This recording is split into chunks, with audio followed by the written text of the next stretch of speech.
Students, इस video में हम करने वाले हैं क्वाड्रिलेटरल चैप्टर का question. ABCD is a square in which angle PQR is 90 degree, PB is equal to QC is equal to DR, then you have to prove that angle QPR is 45 degree. ये आपको prove करना है। तो देखिए, square है तो बहुत सारी प्रॉपर्टीज आपको पता है। स्क्वायर में all sides equal, diagonals bisect each other at right angles and each vertex angle is 90 degree. तो यहाँ पे हम क्या क्या यूज करें वो देखते हैं। हमें क्या प्रूव करना है उस पर पहले फोकस करते हैं। हमें कैसे समझ में आएगा कि हमारा लाइन ऑफ एक्शन क्या होना चाहिए, हमारा ट्रीटमेंट क्या होना चाहिए, हम कैसे इस क्वेश्चन को ट्रीट करें, कैसे कौन सी अप्रोच से हम आगे बढ़े। हमें पूछा है एंगल QPR, ठीक है। अब देखो ध्यान से, ये 90 डिग्री दिया हुआ है और बहुत क्लियरली हमें ऐसा समझ में आ रहा है क्योंकि सिमेट्रिकल फिगर है, पूरा सिमेट्रिकल फिगर है। तो ये 45 होगा तो ये भी 45 होगा। सिमेट्री से हम जज कर रहे हैं क्योंकि हमें सोचना है ना कि हम क्या करें।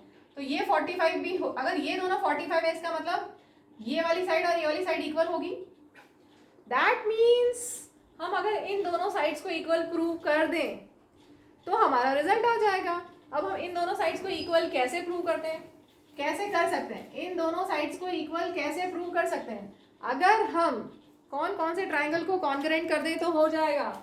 अगर हम ये वाला ट्राइंगल और ये वाला ट्राइंगल कॉन्करेंट कर दें तो CPCT से this side equal to this side और उसके बाद तो angles opposite to equal sides are equal से इजीली हो जाएगा। ठीक है, तो हम फोकस करेंगे कि ये दोनों ट्राइंगल्स को कॉन्करेंट करें। अब इन को कॉन्करेंट करने के लिए हमारे पास क्या क्या है प्रेजेंटली वो देखो। इस वाले ट्राइंगल में ये साइड और इस वाले ट्राइंगल में ये साइड गिवन है इक्वल। ठीक है, यहाँ पर दिया हुआ है PB इक्वल टू QC, ये गिवन है। और क्या है, और वर्टेक्स एंगल 90 डिग्री होता है स्क्वायर में।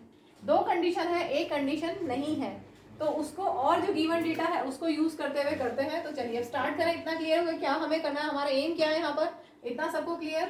तो since ABCD is a square, ठीक है, तो ऑल साइड्स इक्वल होंगी। मैं यहाँ पर कौन कौन सी साइड ले रही हूँ, ये साइड और ये साइड ले लें क्योंकि हमें इस ट्राइंगल तक और इस ट्राइंगल तक पहुंचना है। तो BC इक्वल टू CD, तो BC इक्वल टू CD। अगर BC और CD इक्वल है तो इनके हाफ भी इक्वल होंगे, BC का हाफ और CD का हाफ। ठीक है, सेम नंबर से डिवाइड कर दिया। अब BC का हाफ को हम क्या लिख सकते हैं, BC के हाफ को हम ये भी लिख सकते हैं और ये भी लिख सकते हैं, लेकिन हम क्या लिखेंगे ये, क्योंकि हमें इस ट्राइंगल से काम है यहाँ पर, क्योंकि हमें ये गिवन है इक्वल नहीं, ये तो इक्वल गिवन है तो हम ये वाला लेते हैं। देखो BC का हाफ तो ये भी हो सकता है, ये भी हो सकता है, लेकिन हम कौन सा लिखेंगे, BC का हाफ ये वाला लिखेंगे क्योंकि तो ऑलरेडी इसका तो रिलेशन दिया हुआ है। तो BC का हाफ BQ, BC का हाफ BQ और CD का हाफ ये भी हो सकता है, ये भी हो सकता है। हम कौन सा लिखेंगे, ये CD का हाफ CR। तो हमें एक और कंडीशन मिल गई, BQ इक्वल टू CR। अब हम ट्राइंगल्स कॉन्करेंट कर सकते हैं, जो मैंने रेड शेड किए उन ट्राइंगल्स को कॉन्करेंट कर सकते हैं। In triangle PBQ and triangle PBQ name दिया है तो मैं लूंगी QCR। क्यों लिखा है मैंने, क्योंकि एंगल B बीच में 90 डिग्री है और एंगल C बीच में 90 डिग्री है। ठीक है, और P के करस्पॉन्डिंग R नहीं है, P के करस्पॉन्डिंग यहाँ पर Q है।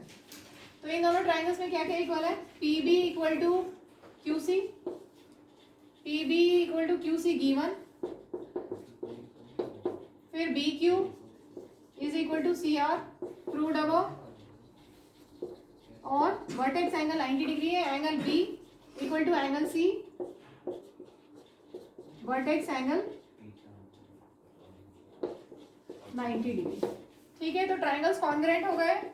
सो triangle PBQ is congruent to triangle QCR by कौन सा रूल, side angle side, by SAS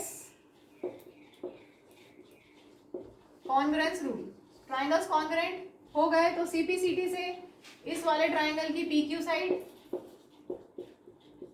और नीचे वाले ट्राइंगल की QR side, PQ equal to RQ by CPCT।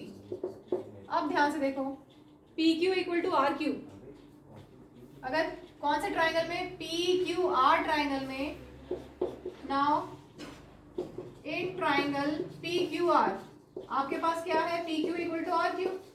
अगर साइड्स इक्वल है तो इनके अपोजिट एंगल्स इक्वल होंगे। अगर साइड्स इक्वल है तो इनके अपोजिट एंगल्स, इसको मैं एंगल 1 और इसको एंगल 2 नेम दे दूँ, इसको एंगल 2 और इसको एंगल 1 नेम दे रही हूँ, कुछ भी ले सकते हैं। पी क्यू का opposite angle 2, P Q side है, इसका अपोजिट एंगल क्या होगा, एंगल 2, और आर क्यू साइड का अपोजिट एंगल 1। ठीक है, तो पी क्यू का अपोजिट एंगल 2, आर क्यू का अपोजिट एंगल 1 इक्वल होगा, because angles opposite to equal sides are equal. ठीक है, अब इन तीनों एंगल्स का सम भी कितना होता है, also angle 1 plus angle 2 plus 90 is 180 bye angle sum property. Angle sum property से तीनों एंगल्स का सम 90, तीनों एंगल्स का सम 180, 90 नहीं, तीनों एंगल्स का सम 180।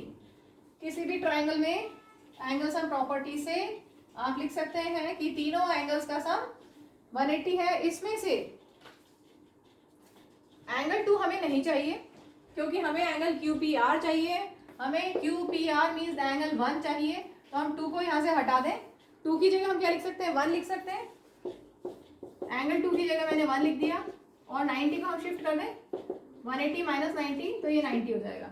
ठीक है, अब एंगल 1 प्लस एंगल 1 इज 90, तो क्या होगा, twice of angle 1 is 90, so angle 1 will be 90/2, angle 1 is 45 और एंगल 1 था क्यू पी आर, और यही हमें प्रूव करना था।